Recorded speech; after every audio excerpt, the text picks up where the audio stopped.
Saudi আরব আর উরুগুয়ের match মনে হলো ঠিক যেন আগের বার প্রথমটা যখন দেখছিলাম মনে হলো আগের বারে পুনরাবৃত্তি। সেমভাবে আর্জেন্টিনা যেমন গোলটা খেয়েছিল তেমনই উরুগুয়ে গোলটা খেলো। আর ফার্স্ট হাফ কিন্তু মোটামুটি ভাগাভাগি হয়েছে, মানে পজিশন খুব একটা বেশি ডমিনেট করতে পায়নি উরুগুয়ে, বরং হাড্ডাহাড্ডি খেলা হলো। আর ফার্স্টে একটা গোল দিল সৌদি আরব। তো তারপর মোটামুটি যতটা খেলা চললো টোটালটা দেখার পর মনে হচ্ছিল যে খেলাটা মোটামুটি একতরফাই হবে, ঠিকঠাক যাবে বা উরুগুয়ে কিছু করতে পারবে না। কিন্তু সেকেন্ড হাফে যে শুরুটা হলো তখন থেকে উরুগুয়ে যে ডমিনেট করা শুরু করলো, কন্টিনিউ ওরা ডমিনেট করে গেল, কন্টিনিউ অ্যাটাকের পর অ্যাটাক। আর ওদের যে গোলকিপার সৌদি আরবের, ও অনেকগুলো ভালো সেভ করেছে। আগের বারও এই গোলকিপার ছিল, যদিও এই গোলকিপার কিন্তু ফার্স্ট চয়েস না।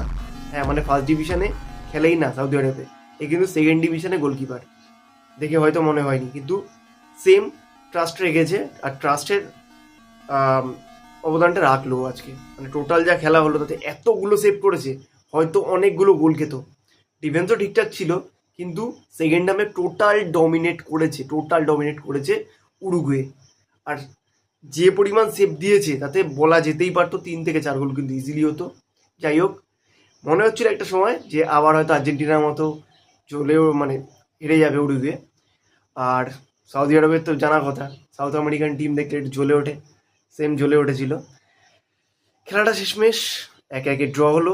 যাই হোক, সৌদি আরব যা লাস্ট পর্যন্ত খেলেছে আর যেভাবে সেভ করেছে তাতে ঠিক আছে, ফলাফল ওদের পক্ষে ভালোই। উরুগুয়ের পক্ষে খুব একটা ভালো না, কারণ লাস্ট টাইমে ওরা নিজেদের খেলাটা দেখাতে পেরেছে। আর রইল কথা বাকি খেলোয়াড়দের, আম, ঠিকঠাকভাবে তেমন একটা কাউকে দেখা যায়নি।